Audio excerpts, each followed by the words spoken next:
two messages with me again tonight. So we'll start with the worst one, okay? Well, that's the way I read my mail and eat my food. I heard one amen. I start off with the worst. Some people start with dessert, and then you don't want those potatoes and beans by the time you've had a Cheerio cream cheese pie. But I better not exalt the second message too much, or I might lose your attention for the first one. I didn't try to lose it last time, but I think I lost it anyway, talking about the midrashim. I don't know where Donna Simons is, but she said her brain was fried by the time she got through listening to that. But at least that's better than the way someone reported it to me. They said that her brain was like dog food.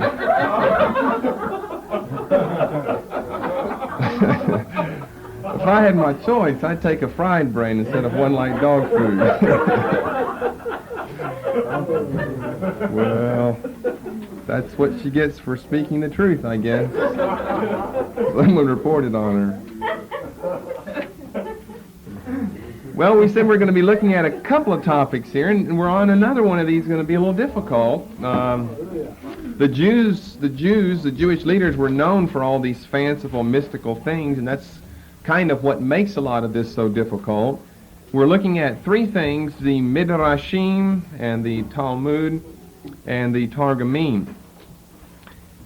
And there are a lot of similarities between these three. There are a lot of differences as well.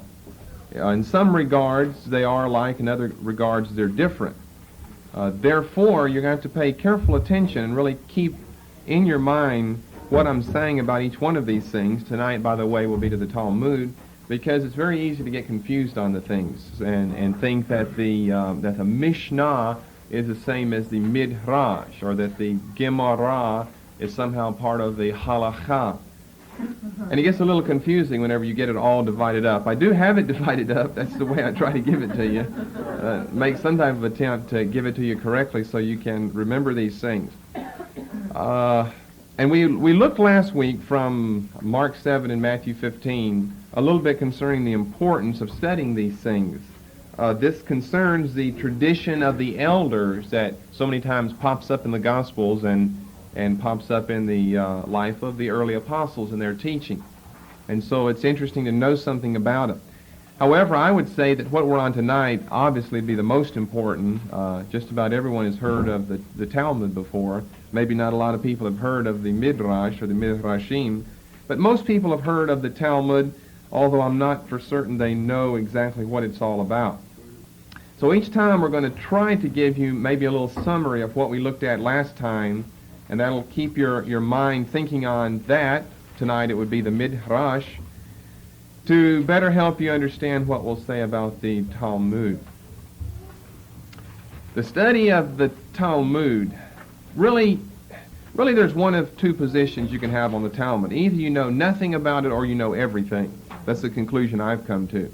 So basically what we're going to tell you tonight, of course, is nothing. Well, really, it is so exhaustive and so involved, you can hardly say that you know a little bit of what you're talking about. Either you know it or you don't know it. That's all there is to it. All we're going to try to do is introduce you to the Word, the origin of the Word, and the time sequence involved, and some of the authors involved, and maybe a little bit of the importance behind it. And then maybe if we're on it again next week, we'll look at the tractates, the division of it into six various divisions, and the divisions under the divisions, and see what we can do with that. I played around with the thought of really trying to teach our way through all of this, but just no way. It's important, but it's not important enough, I don't think, to spend a whole year on it. You'll gain, obviously, someone who is thoroughly familiar with the whole Talmud, and like the Babylonian Talmud is 6,000 pages. I mean, you have a Bible maybe 1,500. 6,000 pages, just page after page after page of nonsensical notions, and some maybe that do make a little sense. But it'd probably take over a year. Definitely take over a year. I think I said last time more like a lifetime, really, to learn what you'd need to know if you want to say you know anything at all. about the Midrash and the Talmud and the Targum. So we'll share a little bit of nothing with you tonight, and hopefully that will be good enough to satisfy everyone, although I think we'll probably be on it again next week. Who wants to tell us what the Midrash was? What a Midrash, or what the Midrashim were? What were they? What was that all about? Old Testament law? Well, that's the Torah, is the Old Testament law. What was the Midrashim? Commentary. What type of commentary? Commentary about what? On Plato, Aristotle? Well, weren't there two different divisions? There are two different divisions. There was the legal part, and there was the non-legal part. The legal part has to do with the Torah, the Pentateuch, the first 5 books of Moses. The Halakha is what it's called, the first division. And it wrote in a doctrinal, ethical fashion. Then whenever you came to the Haggadah, the second section, it dealt with the non-legal portions of the Old Testament, which would be the prophets, and it was more devotional and homiletical in nature. So it was what we would call a running commentary. It's the way I've described it to you before, and it's probably the best way to describe it. And it's not in vain and not without a purpose that we're going over this again, because by the time we'll get through, you'll say, well, what's the difference between the Midrashim and the Talmud? Well, a lot of difference, but yet there are a lot of similarities as well. As a matter of fact, some of the words that we have used, such as the term Midrash, there are Midrashic elements to the Talmud. But that's using the word in a different sense than the way we've used it, and the way we used it last week to speak of one definite body or one definite group of writings that are referred to as the various Midrashim. But there are Midrashic elements right in the Talmud. There are halakhatic elements right in the Talmud. There's a bleeding over, there's an overlapping between the two, although whenever you're talking about them technically, we're talking about two entirely different bodies of Jewish writing, with basically different authorship behind them, and certainly with different times and different purposes involved. So it's the Midrashim were running commentaries. It began after the close of the 5th century BC in its oral form. We're going to see this is true with all 3 of these. They began orally before we end up with the written form. So we're just talking now about the oral form. The exiles had returned, you see, from Babylon, not being able to speak the ancient Hebrew language. And that will become an important point, a very important point later on in this study by the time we get down to the Targumim. And by the way, getting back to that little comment I dropped in some message, like a little A-bomb for some people, I guess, about, well, there's also evidence that they could speak Hebrew in the 1st century AD and they didn't speak Aramaic. I just threw that in because that's the position of some people, and the evidence seems to be increasing. But no way am I in favor of that. There seems to be too much evidence, and for our part, there happens to be biblical evidence. I even told you back a good while ago, way back earlier in Biblical Lit, that there's one passage, one verse we're going to get to later on that proves a whole lot of things about Hebrew and Aramaic. When what was spoken and who spoke it, and how do we know that? There are verses in the Bible that say that. So I'm wondering whether to go on that tangent very long. You just run into all types of problems with the LXX. I mean, why was there a need for the LXX? If everyone still spoke Hebrew, then that means the Jews everywhere still spoke Hebrew. Why would you even have a need for something like that?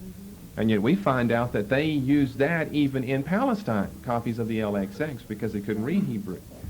But there's research being done in various very interesting points of evidence concerning certain sayings of Christ in the Gospels. That's really what they're basing it on, that seem to be able to be a possibility of retranslating from Greek back to Hebrew rather than from Greek back to Aramaic.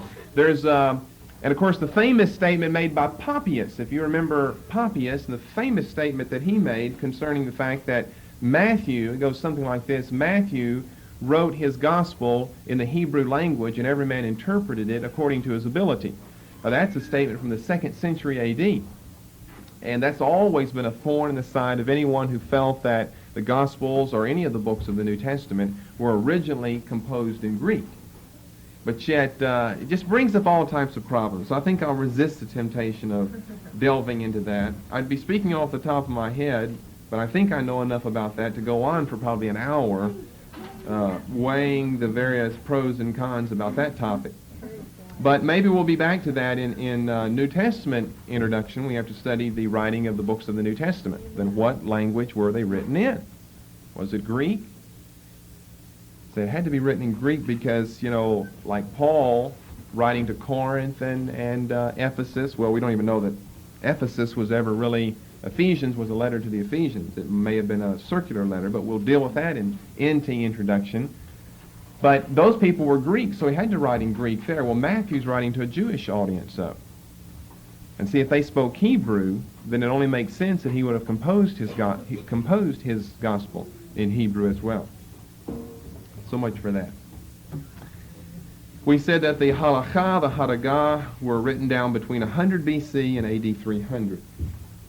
Orally, they go back a couple of centuries prior to that, but the written form takes place from 100 B.C. to A.D. 300. Now, concerning the writing of the Midrashim, we said that it goes back to the close of the 5th century B.C. That's the 400s B.C. That's the time of Ezra, Nehemiah, and evidently the prophet Malachi as well. Although that's a little uncertain, evidently around that time. It's generally argued that Ezra, this is just chiefly known in Jewish circles, although the proof is not as conclusive as we would like it to be, that Ezra, whenever the exiles had been back now for quite some time, almost 100 years, that Ezra came back as a ready scribe in the law of Moses. He was the most important religious figure of his day because he was the most capable interpreter of the law. And because of that, then he gathered around himself, just like the lawgiver Moses had done way back earlier in the book of Exodus, a group of faithful men who would be teachers with him and teachers after him as well. Hence the origin of the so-called but not totally provable Great Synagogue. The Great Synagogue founded under Ezra, the ready scribe in the law of Moses. And the leaders in this group were known as the Sopherim, S-O-P-H-E-R-I-M. We're going to give you a whole list of the descendants of this group, and some of it's reliable and some of it's a little questionable. But the Sopherim, S-O-P-H-E-R-I-M, which simply means the scribes, Hebrew for the wise men or the scribes, began under the time of Ezra. And therefore, do you remember enough? Remember what we're talking about, the Midrashim. And the Midrash was a running commentary. Let's take the halakha element of it. It's a running commentary on the Pentateuch, on the Torah, on the 5 books of Moses. And remember what that dealt with was the fact that people during this time period were so far and long removed from the Torah that new situations had arisen in one's life that simply were not covered or not covered well enough back in the Old Testament law. Therefore, we have to have someone who's capable of commenting upon the law to the point of drawing it down to our time period and making it relative for people today, making it contemporary for people today. Do you know the book of Ezra and Nehemiah well enough to know that they had problems about mixed marriages and all types of things, and Ezra and Nehemiah come in and help settle some of those problems? So it's been hypothesized that Ezra was one of the first ones involved in the writing of the Midrashim. There's no way you can prove that, but it's been hypothesized. It's been assumed that since he kind of helped to reinterpret the law to explain it to the people of his day, that he was one of the founding fathers of the writing of the Midrashim. Then the Sopherim were followed by the Hasidim, H-A-S-I-D-I-M. You'll find that word right in your books of Maccabees.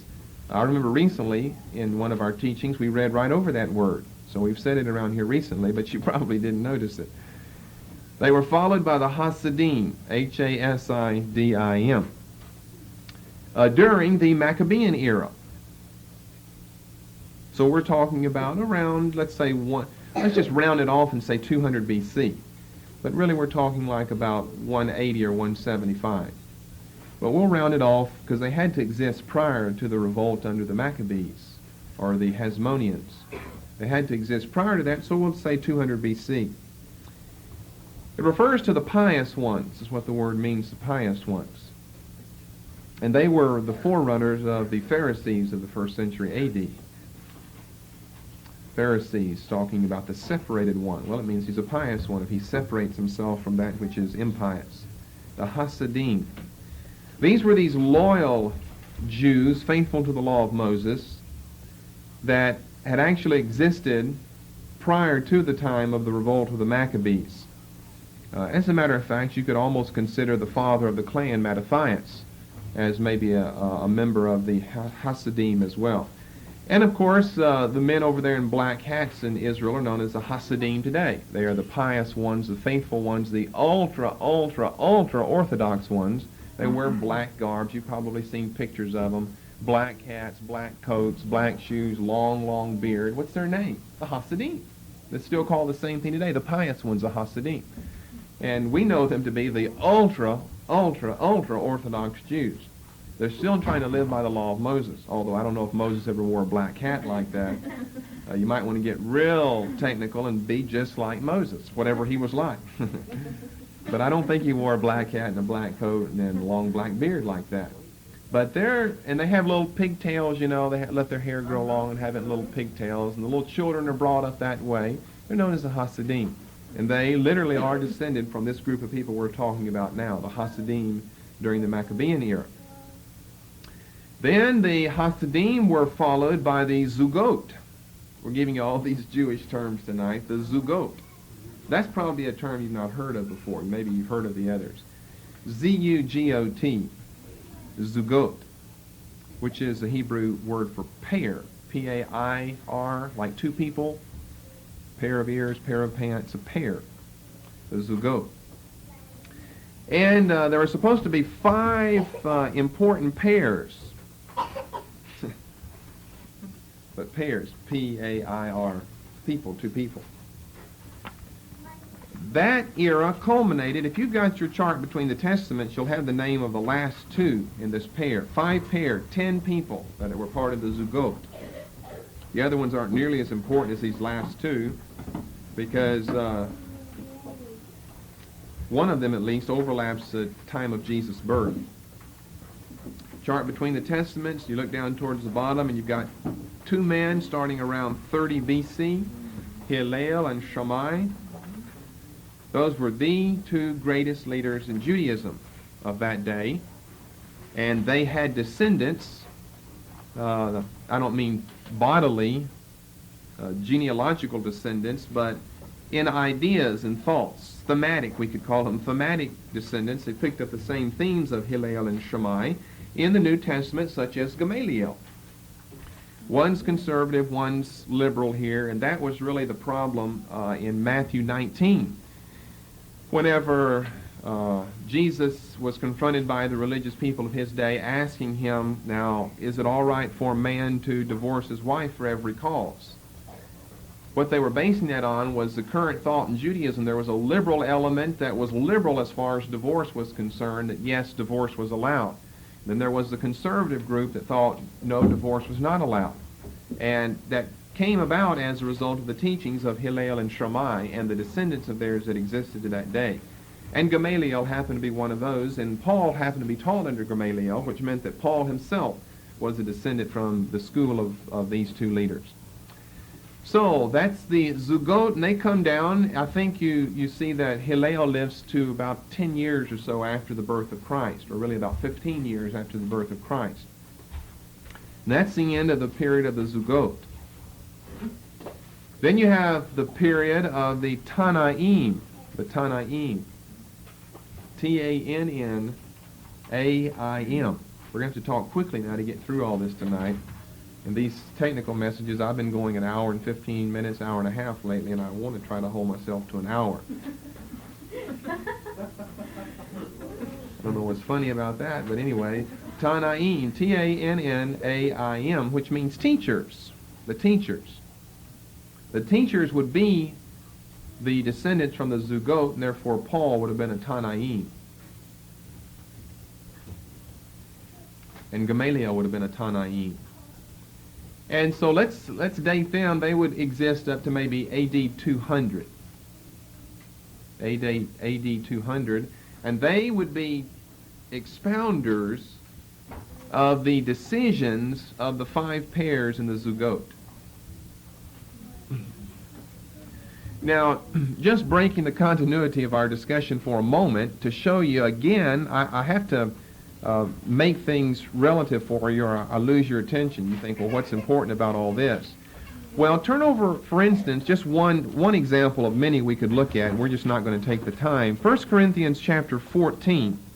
1 Corinthians 14, verses 34 and 35. This passage inevitably will engender a discussion of the Zugot, the Tanaim, and the position of the Apostle Paul in the 1st century A.D. How Christian really was Paul? Or was he not kind of not just a Christian, but, well, he had a lot of his Jewish hangovers and beliefs, and not based on the law of Moses, but based on the laws of the Zugot. Verse 34, let your women keep silence in the assemblies of the churches, for it's not permitted unto them to speak. We're in 1 Corinthians 14. Well, after reading that verse, you know where we are.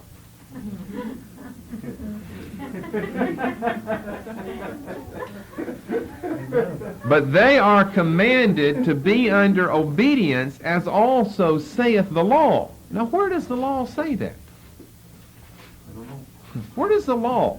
If we're taking law, as we would think, that he means the Old Testament. Now, of course, our studies from Canonicity, that could be the Torah, or it could be the law and the prophets, or it could be the law and the prophets and the writings. Over in John chapter 10, Jesus says, your law said this, the word of God came to you people, and your law said this, that you are gods. And he's quoting from the book of Psalms. So he calls what we know to be among the writings the part of the law. So let's just take it as broad as we can. He's talking about the entire Old Testament. Well, where does the Old Testament say women can't talk? But does say that from the decisions of the Zugot, though. So is Paul using this term nomos, this Greek word for law, this term law, is he using this in a different sense then? And therefore Paul's talking about his Jewish notion about things that has no basis whatsoever in Scripture. They will learn anything, let them ask their husbands at home, for it's a shame for women to speak in the church.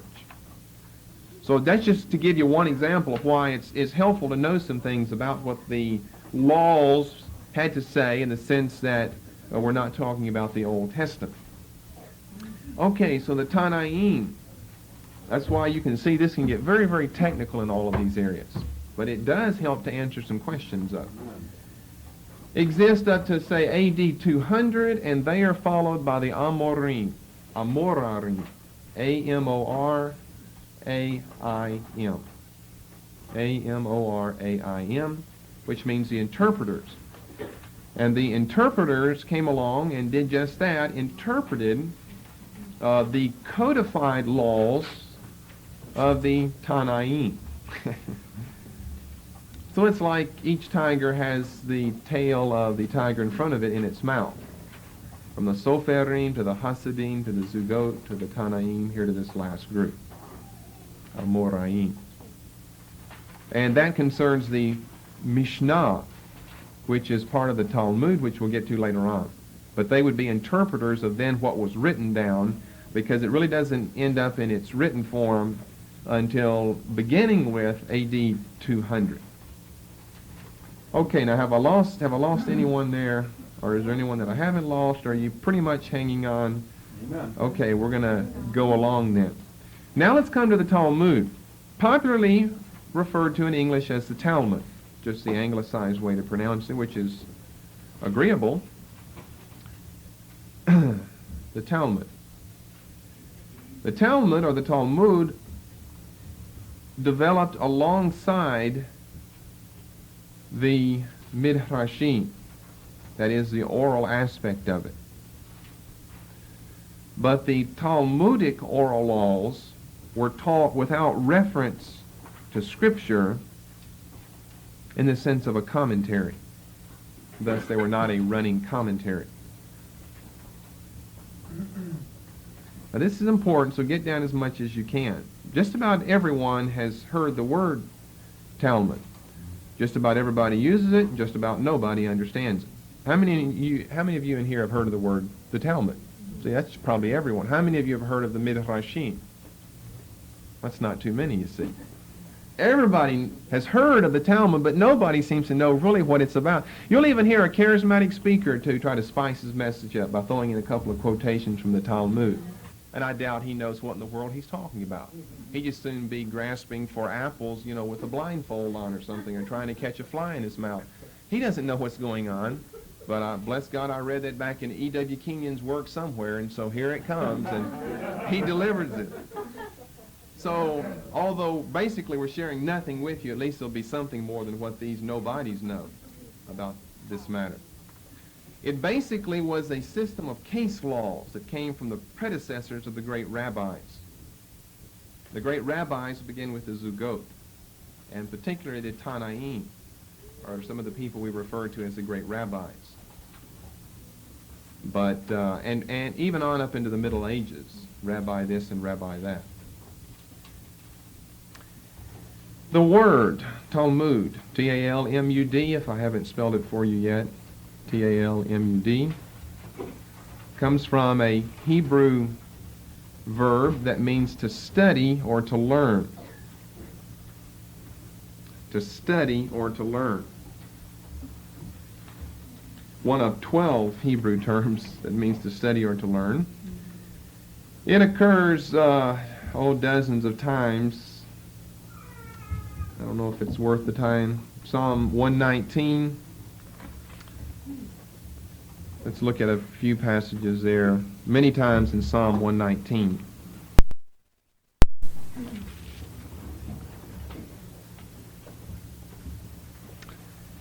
It's the basis for the word there, teach, in verse 12. Blessed art thou, O Lord. Teach me thy statutes, or may I learn or study thy statutes. Verse 26, it's the word teach. Trying to see how else it might be translated here. Maybe teach all the time. 64, verse 64. Looks like all the time. Verse 66, 68, 108, 124, 135. And that word is lamad, L-A-M-A-D.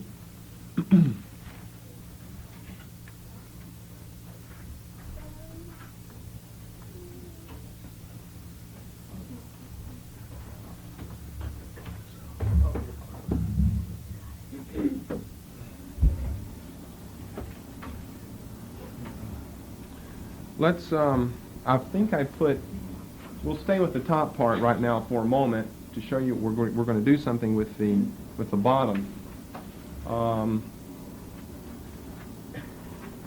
Maybe we better quickly review this before I go any further. Here's the word I've just given you, lamad, L, long A, M, short A, D. You've got the Talmud, you've got a verb, then you've got this word that derives itself from it. There's Talmud spelled in Hebrew. You've got, back up here to the midrash. Remember we said last week it comes from the verb darash, which means to seek, to search, or to examine, which then gave us another word, midrash, another verb that concerns exposition, that we pronounce midrash or the midrash. And the midrash was divided up into two sections, the halakha, which comes from the Hebrew verb halach, which means to go. Halakha, this feminine word, means the rule to go by. The second division was the Haggadah, that came from the verb hugad, that means to say. And this is what is said or what is reported. You can write it in Hebrew and then transliterate it or translate it and write it into English. The reason I'm giving you this is because the exact same breakdown is going to be seen with the word Talmud or with the Talmud.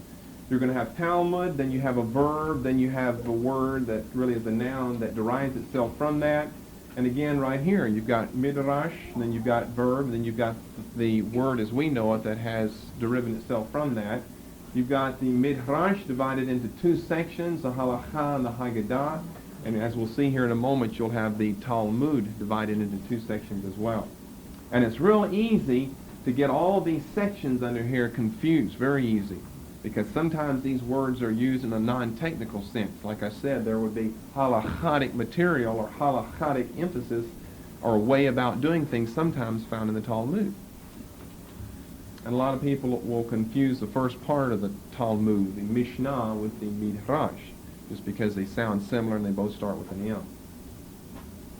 But anyway, what we're talking about, the Talmud comes from the verb lamad, to teach, to study, to learn. This verb lamad in turn produced a rare word over in 1 Chronicles 28:5 that I don't think I would have up there. Talmud, essentially the same here, T, but this should be a long A for Talmud, T-A-L, silent, Shva, M, Chirik, Gadol, and then a Dalet. Talmud, found in 1 Chronicles 25:8, and translated as scholar. Translated as scholar. So anyway, in seeing all this, you can see the origin of the word Talmud. It has something to do with learning or teaching. So anyway, in seeing all this, you can see the origin of the word Talmud. It has something to do with learning or teaching. And the word midrash, the verb midrash, has something to do with seeking, looking for something, and therefore we have the derivative understanding of an exposition, expounding upon by means of one seeking, expounding upon either the legal parts in the halakha or the non-legal parts in the Haggadah of the various midrashim from the Old Testament. We'll leave that up there and we'll come down and explain the bottom here in a moment. So, we gave you a definition of a midrash. It's a formal exposition of or a rabbinic commentary on the Old Testament in both Hebrew and Aramaic. Let's provide ourselves with a little definition of the Talmud. What is the Talmud? We'll give you a definition that'll get you on your way to learning something about what it really is. The Talmud. Before I say that, remember we studied last week plurality, ancient Jewish midrashim, because there are just many, many, many different midrashim. The Talmud, I hate to say it's only one because really there's two, but really there's one because one is the final authoritative Talmud. But don't think of the thought that we have many Talmuds or Talmudim out there or something because we don't. There's really only one, although it began as two. So, the Talmud, it is the body of civil and canonical laws based primarily upon the Torah. Primarily. There are some Haggadic elements in it, but it generally doesn't deal with the non-legal parts of the Old Testament. The Nevi'im and the Ketubim. It generally doesn't deal with that. Body of civil canonical laws based primarily upon the Old Testament in the Torah, and is the result of the ideas, opinions, teachings, and these words are even more important, decisions and judgments of important Jewish teachers from 300 BC to AD 500.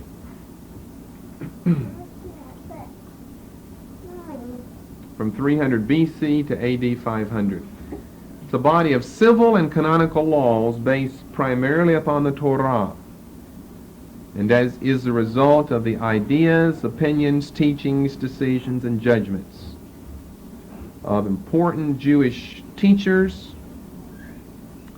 those in the Soferim, Hasidim, Zugot, and Tanaim, those four groups. Not the last one. The last one were expounders upon that, really. From 300 BC to AD 500.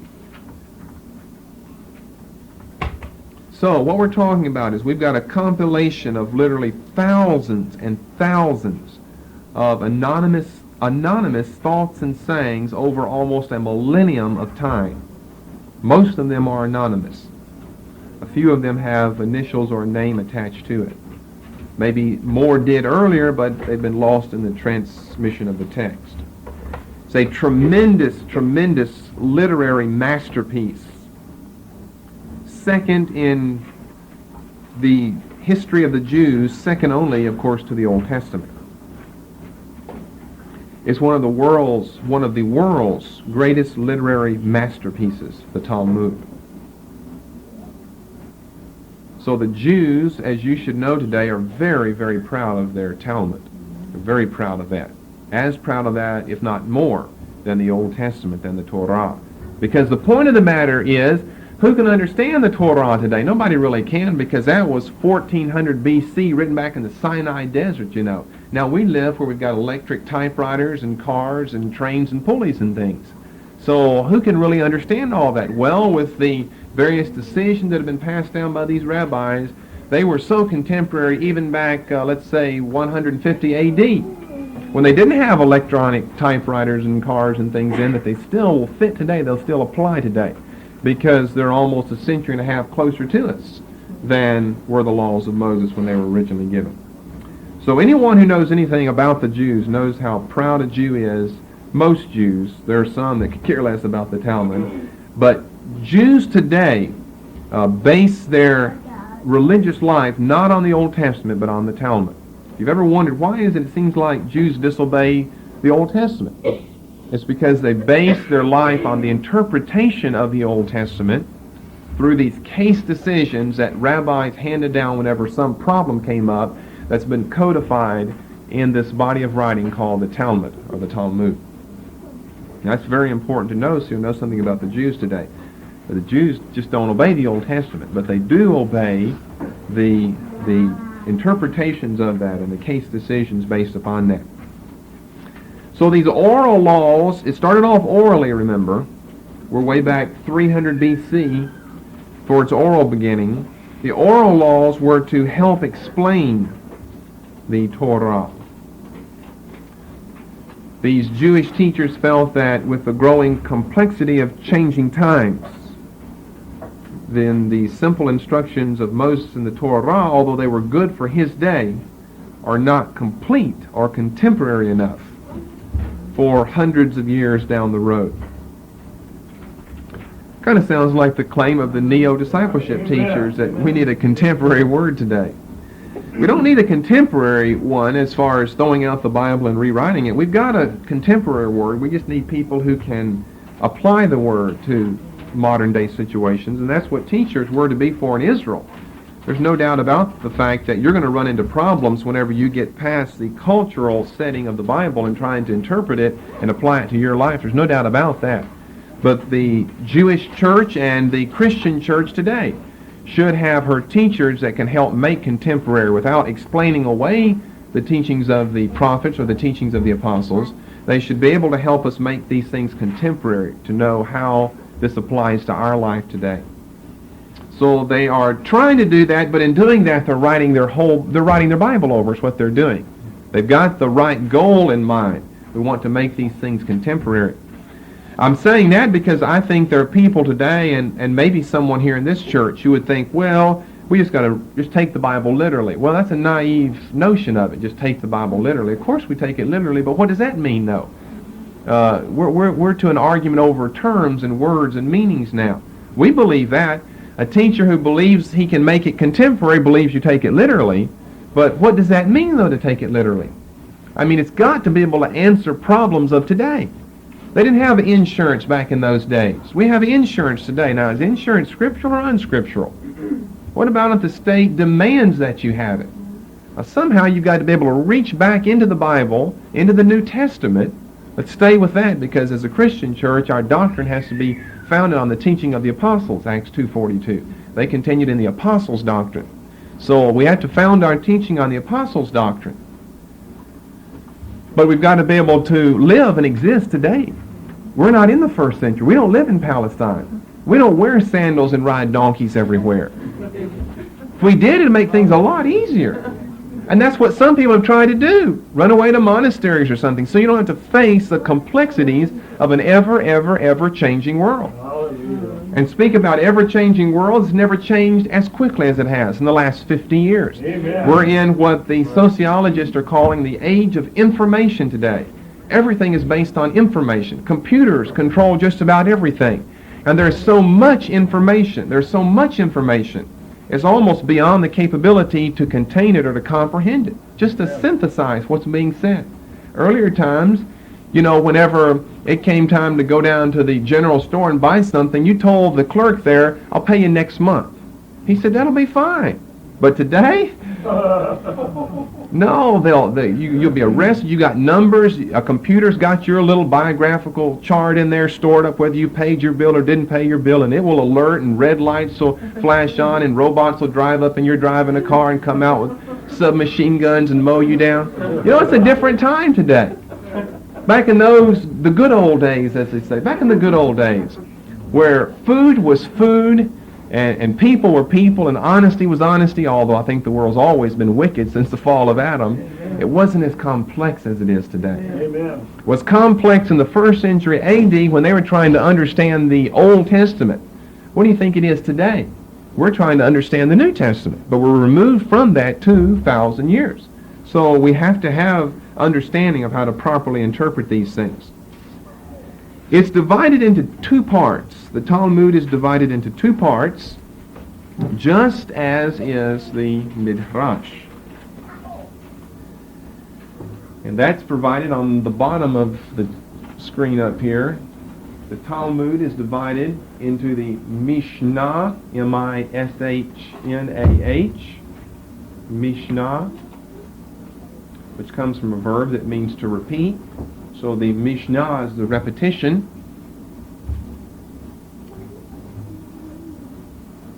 And then, secondly, a second division is the Gemara. G, a half E, a vocalic shva, remember? M, long A, R, long A, H, which is an Aramaic word. The Gemara. The rest of these have been Hebrew terms. The Gemara is an Aramaic term that means to complete or to accomplish. And the Mishnah comes from the verb shana, that means to repeat. So the Mishnah is the repetition. Now what I found to be true is it's real easy to confuse the Mishnah, which is a subdivision of the Talmud, with the Midrash, which is the whole body of literature that we talked about last time. So keep that distinction in your mind. The Mishnah and the Midrash are not the same thing. The Midrash is much broader because it's the whole body of literature, and then it's divided up into the Halakha and the Haggadah. But the Mishnah is more important. It's smaller because it's just a part of this larger body of material, the Talmud. But it's definitely more important. It's the most important of these 2 aspects of the Talmud. Okay, let's explain something about these 2 aspects then. The Mishnah is the repetition of the oral laws in written form that had become so bulky through the centuries. These oral laws developed by the Soferim, Hasidim, the Zugot, and the Tanaim had become so bulky it was impossible for the new and upcoming rabbis to possibly fathom all of that. They found that the best way to teach and learn the material was to do it by continuous repetition. Put it down in writing and go over and over it by repetition. And so then this word from shana, the verb to repeat, Mishnah, repetition, this word became the title for the heart of the Talmud. Now we're talking about the written form as it exists down to this day. And there are many great ancient copies in the manuscripts from the medieval period of the diaspora of Jews in European circles and countries. So it's a repetitious collection of the oral laws. By that we mean the traditions and explanations of the Scriptures, basically of the Torah, but that were not simply a running commentary of the law. That would make it midrash, and that would make it halakha. The repetitious collection of oral laws, traditions, and explanations. And basically by that I mean case decisions, the judgments that were made. I guess it's this one concept that really separates the Talmud from everything else. So let me pause for a moment and explain that, the case decision. What I mean by that is just like what we have going on today. Laws have been established. We've got three different branches of our government. One branch of our government here in the United States establishes the law. But then who interprets the law? The courts interpret what that law really means. First Amendment is First Amendment, but what does First Amendment really mean, though? I mean, everyone's arguing to this day over that. What does the First Amendment to our Constitution of the United States, what does that really mean? Well, the executive part of the government's not going to tell us. It's going to be the judicial part. The top of that, of course, is the Supreme Court, and you work your way down through federal courts, and then down to state courts, and then down to local courts in your area. Those are the ones, the judges, the federal judges, that have been given the responsibility to interpret the law, and of course that culminates in the Supreme Court. Those are the federal judges that are to correctly interpret the law. And so what will happen in a Dred Scott case, or in a Roe versus Wade case, or in a Miranda case? Those are famous cases I'm sure you're familiar with the Supreme Court. What happens in that? Well, a question will come up. A question of segregation versus desegregation, for instance. A question of reading the Bible in public school classrooms and not reading the Bible in public school classrooms. Now, what does the Constitution say about that? Can you do it? That's pretty murky. It talks about a so-called separation of church and state, although those words aren't in there. That was a later commentary upon the First Amendment. A separation of church and state. But what does that mean? See, that's ambiguous language there. Does that mean we can't pray in the public classroom? Does that mean, see, they've been getting more and more narrow. If that's a mixing of religion with the state bureaucracy, then you also couldn't put a nativity scene on the lawn of the Capitol, could you? Not a nativity scene, unless they say, no, wait a minute. If you put little baby Jesus and Mary and Joseph, and then put some reindeer and Santa Claus, then that's mixing in the secular with the sacred, and so it kind of destroys the Christian element, which I guess it does. It kind of destroys the Christian element. And some places that's okay to do. But you know how you can just pick up any paper just about any day, and they're always fighting. So they're always, maybe you don't see it in our paper, but they're always fighting somewhere in the country about praying in school or putting up a nativity scene somewhere. So the courts are the ones fighting over that. Now what the courts say make a big difference one way or the other. But what the Supreme Court has to say, that's the final say right there. Of course, it can be appealed. It can go beyond it. They can reverse their decision, like a lot of the hyper-fundamentalists think they'll do with Roe versus Wade. But they can reverse their decision, but generally they will not. I mean, the 9 old men or the 8 old men and 1 middle-aged woman, to reverse your decision after you've already said something, well, who likes to do that? I mean, let's face the facts. You're a fool, unless you're a Christian, to say something and then reverse your decision later on, because who's going to put any weight in what you have to say from here on out? So you say something that is established, and that is the interpretation. Now, if someone doesn't like that, if the executive branch doesn't like that, we're going to have to start rewriting some laws in. And then they're going to get in trouble with the court. So you know from the founding of our country, all of that was supposed to serve as checks and balances. So we don't end up with a tyrant for a president like they did over in England, which was the cause of our revolt against him. And it's worked fairly well. There are checks and balances. As a matter of fact, it's worked so well you can't get anything done. Everything is so checked and so balanced, nothing ever happens. As soon as you try to do something, someone will veto that. And then they'll veto your veto. And then you veto the veto that they vetoed on you. And there's no end to it. There's got to be some final authority, and it really doesn't work too well when you see how slowly things are done today. But it has served a good purpose of delivering us from dictatorships or authoritarian rules or a totalitarian government. So what I'm talking about it concerns these rabbis. When a decision came up, like Roe versus Wade, a decision would come up, now is it really scriptural, based on the law of Moses, to operate my typewriter, let's get it down to modern times, on the Sabbath day? Is that working to operate my typewriter? Or to let my air conditioner run, to let it run on the Sabbath day? Well, whoever's the chief rabbi in the area, maybe you could get it appealed. They have a system of appeals too. Paul appeal, of course that's Roman government, but maybe it gets appealed all the way back to the so-called Sanhedrin. Then a decision is made. You either can run your air conditioning or you can't. That's what I mean by case decision. And then that became the law concerning that one little thing. Now next week, I believe, definitely, we're not going to have time tonight, we're going to get into all the divisions, and you will not believe, concerning astronomy, concerning the planting of seeds, how many seeds to put in the hole in the ground. They discussed everything, every conceivable thing of whether this is really scriptural and it's in line with the law of Moses, down to the number of seeds per plant you're talking about, per hole, within a certain space, so many inches from another hole. And you couldn't violate that.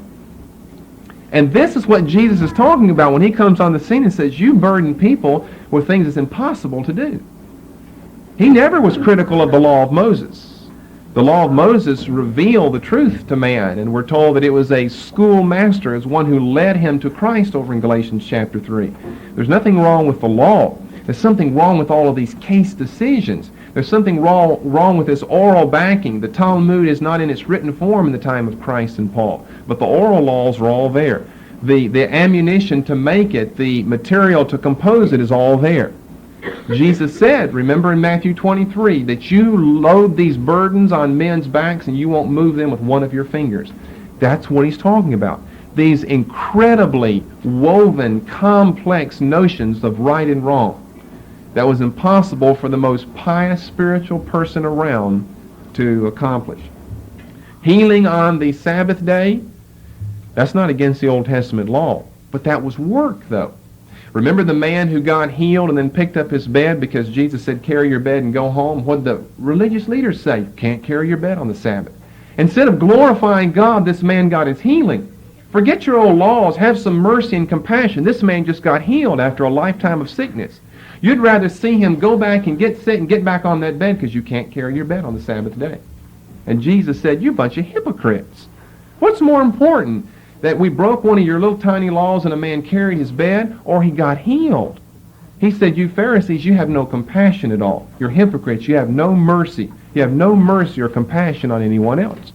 Now you can understand a little more of some of these teachings we've done earlier, like that series from Matthew 23. You have to understand something about the Talmud to know something about that. And it makes a lot of sense.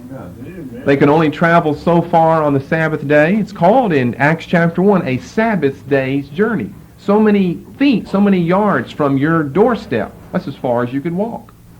And we're told that they travel a Sabbath day's journey in Acts chapter 1. And so they'd keep up with those things. But they also had neat little ways to get out of that. Like the day before the Sabbath, they'd carry their belongings to the place halfway in between where they wanted to go. And so their belongings represented their second home. So on the Sabbath, you could walk 2 Sabbath days' journey then. To get to where your belongings were, you could hide them under a tree. And they would do this. Put a canteen underneath the tree, and then once you touch that, then that erases the first Sabbath day's journey. Now you can walk another Sabbath day's journey. You wonder why Jesus was so mad with those religious nuts all the time? They deserved Matthew 23 and being called vipers and snakes and foxes and people who make disciples and then make them twofold more the child of hell than they are themselves. Anyone who invents these laws and binds the people with it, but then you invent ways that you can get out from underneath that. Well, it's a sore evil among leadership, in leadership circles in the church and in other places as well. Force the people to do something, but you won't touch it yourself, though. And then we have the second section, the Gemara, an Aramaic word that means to complete or to accomplish. What was the Gemara? The Gemara was a commentary upon the Mishnah. See, now it's getting confusing because commentary is what the Midrashim were all about. The Gemara was a commentary upon the Mishnah. Mishnah concerned the case decisions. It was not a running commentary paralleling passages in the Old Testament, but case decisions like a Dred Scott case or something where the rabbis came to a final conclusion about a sticky situation in contemporary times, passed judgment concerning that, and that was incorporated in the Mishnah. Okay, let me give you a little something about the written form. I've already said that we're talking about the written form now, the Mishnah and the Gemara. The Mishnah is the most important part of the Talmud. It's generally felt to be the most reliable as well. The Mishnah is written in Hebrew. The Gemara is written in Aramaic. So we have Hebrew and Aramaic here, just like Hebrew and Aramaic in the Midrashim. But here it's more neatly divided in the Talmud than in the Midrashim, because the first section, the Mishnah, is written in Hebrew, and the second, the Gemara, is written in Aramaic. Now, the first one, evidently, to really put the Mishnah in an early written form was, I believe, Rabbi Akiba. I don't have his name down, but that's Akibah, Akiba. We're talking the first part of the 2nd century A.D., 135, somewhere around there, 125, first part of the 2nd century A.D. And then his pupil, or his disciple, carried it on, and his name was Meir, or Meir. People pronounce it today, I think, M-E-I-R. And then his disciple was the most important one, and that was Judah HaNasi. Judah HaNasi. This is A.D. 200, and we have the completion then of the Mishnah. Judah the prince. Ha is the Judah HaNasi. A.D. 200. So the Mishnah was completed around 200 A.D., and then the commentary, of course, would have to come afterwards. You'd have to have the germ of the Mishnah before you could comment upon that. So the Gemara would come later. This brings us to the two versions of the Talmud, to know when the Gemara would be complete. There were two versions. This is well known. There was the Jerusalem Talmud, completed in 425 A.D., which means that then was the completion of the Gemara part of it. And there was the Babylonian Talmud, completed in 500 A.D. The latter is recognized to be by far the best, the most reliable, because the Jews in Babylon had greater freedom and less persecution during this time to do their work than did those in Jerusalem. So the Babylonian Talmud is the reliable Orthodox Talmud that the Jews base their beliefs on today. The Babylonian Talmud also happens to be 3 times longer than the Jerusalem Talmud. So it's definitely the more important of the two. The Talmud became the chief guiding light throughout all the Middle Ages for Judaism, particularly in Europe, where the Jews had to endure such great struggles for their faith and their national identity. Became the chief guiding light throughout all of the Middle Ages for Judaism, particularly in European countries, where the Jews had been scattered in the diaspora and where they had to endure such great struggles for their faith and for their national identity, with inroads of philosophy through people like Spinoza and so forth. Helped a lot of them to escape from the world to get back into the Talmud.